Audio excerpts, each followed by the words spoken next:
God of War Ragnarok is the sequel to the 2018 soft reboot of one of Sony's most beloved franchises. This game takes advantage of the new PlayStation 5 hardware. Because of this, the graphics alone are a huge jump from the 2018 release. The game also has some big changes in its gameplay mechanics from the previous installment, but this will be discussed later.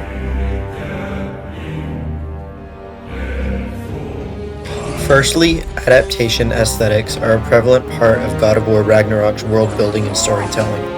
The definition of adaptation is to transfer work from one medium to another.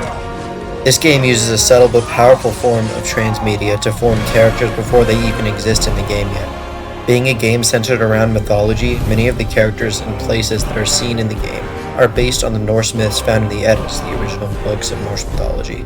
This forms the Norse world of God of War 2018 and Ragnarok, starting from the lore origin of the world being Odin the Allfather spilling the blood of Ymir, all the way to the end of the world being the fateful Battle of Ragnarok. Characters such as Odin, Thor, and even Loki, who's actually another name for Kratos' son Atreus, are all portrayed in very unique ways from the original Eddas or even recent adaptations such as the Marvel Cinematic Universe. For example, Thor is a fat, hedonistic man-child with a bad mouth and a lust for blood of the innocent.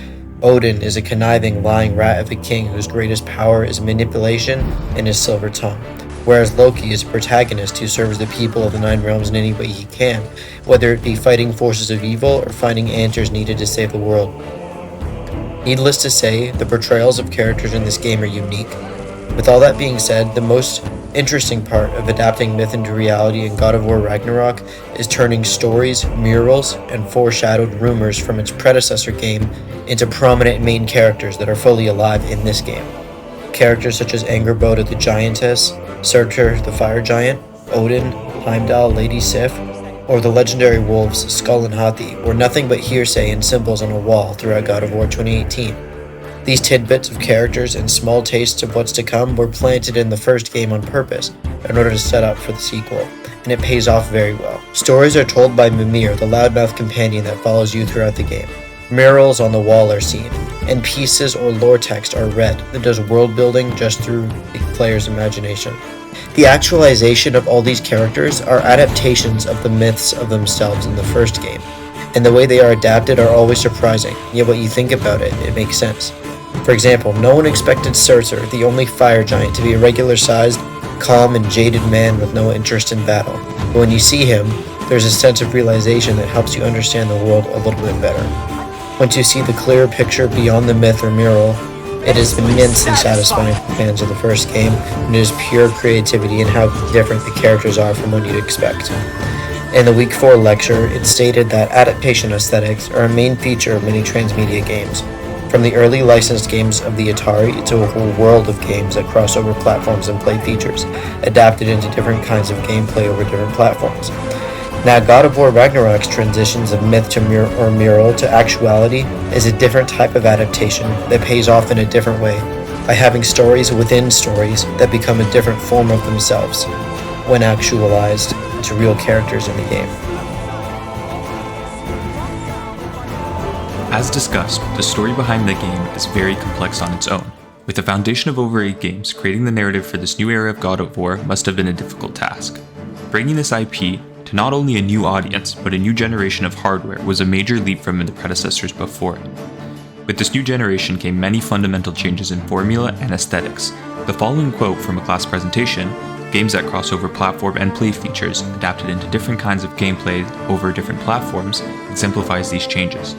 God of War has always been known for its hack-and-slash gameplay and over-the-top action sequences. However, the developers in charge of this new era, Santa Monica Studios, knew that a shift in gameplay style would be necessary to evolve and keep the franchise relevant in the current and ever-changing landscape of gaming, with the studio adopting a more action-adventure style of gameplay. The combat system has undergone a major overhaul, with mechanics such as dodging and attacking still remaining the same.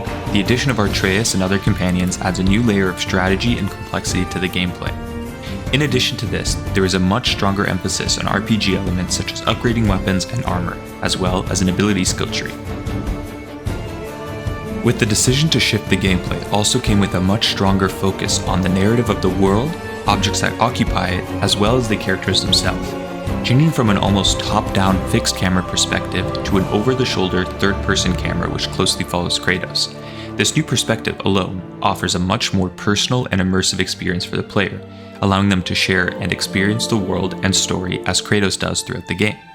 This new narrative approach opened the doors for a much more serious and mature narrative which follows a Kratos who is much more complex and nuanced as a character, struggling with his past on a quest for redemption while trying to raise his son Atreus, which is a sharp contrast from the Kratos we've known, who was portrayed as a ruthless and vengeful character seeking to take down the gods who wronged him.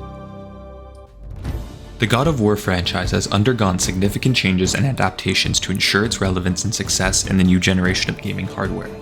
The game's advancements in technology, such as its impressive graphics and continuous camera shot, have allowed it to offer immersive and cinematic experiences comparable to those of Hollywood movies. The game's critical and commercial success has proven this point, as it has garnered numerous awards and critical acclaim upon its release. These adaptations have not only kept the franchise relevant, but have also expanded it beyond the gaming industry into becoming a more recognizable brand. As the God of War franchises continue to expand in the other industries, it follows the lead of successful Transmedia franchises. The following quote from an in-class presentation tells us of a cycle of the Transmedia brand and also, in a way, highlights the studio's approach to making these new games. There is a cycle of these brings, generally a lull of a few years between popular peaks, and a new version comes out to entice a new generation of consumers, usually introduced to them through nostalgic inclinations of marketing to the previous generation. This shift into a larger brand is a testament to the success of the franchise's adaptations, which have not only preserved the core of the God of War universe, but have also evolved and adapted it to meet the needs and preferences of a new generation of gamers and consumers.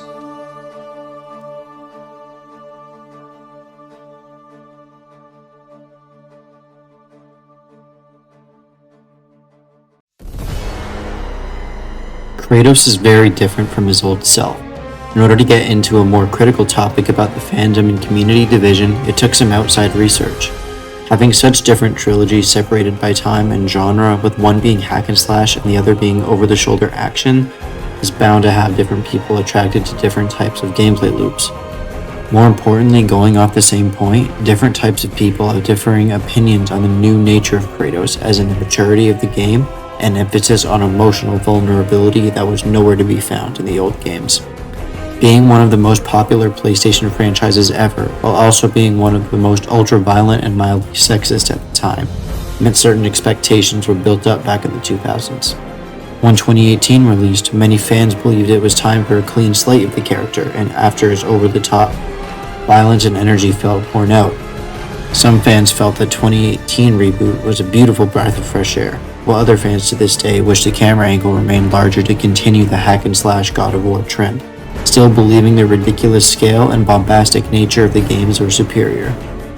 Thor in Ragnarok shares the same opinions about the new Kratos being weaker as some of these fans, saying to Kratos, "I see why my sons fell to you, even this lesser version of you." which results in "Oh shit!" which is Kratos' way of saying he's only ever become more mature, never weaker. To quote David Murphy about a situation in the Call of Duty community that is thankfully much more extreme and hostile than anything seen in the God of War community, imbalances for some can be balances for others. If communities are divided, changes can be interpreted as personal attacks, ignoring biases already present in systems. Previously touted as harmonious player/developer relationships become increasingly fractious. In this case, the relationship between the fans and Kratos is what is in question. Ragnarok carries the same values as 2018, being a sequel of it, although the core mechanics and narrative values of the game are very different from how they were in 2007. The same powerful Kratos is still here, and parts of the old games are preserved through references, callbacks, and continuations of the unstoppable Kratos legacy. Kratos' chain grapple returns in this game, including the beloved grapple shoulder move from God of War 3. Kratos can now be his badass warrior self without sacrificing his morals. When Kratos convinces Thor to be a destroyer no longer, Kratos is not just talking to Thor, he's also talking to his old self. No more. For the sake of our children, we must be better.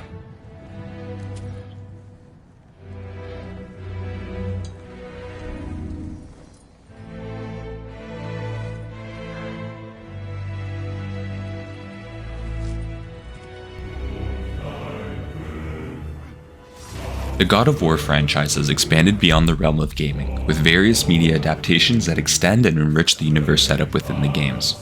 One example of this is the Shorts comic series created by Dark Horse Comics.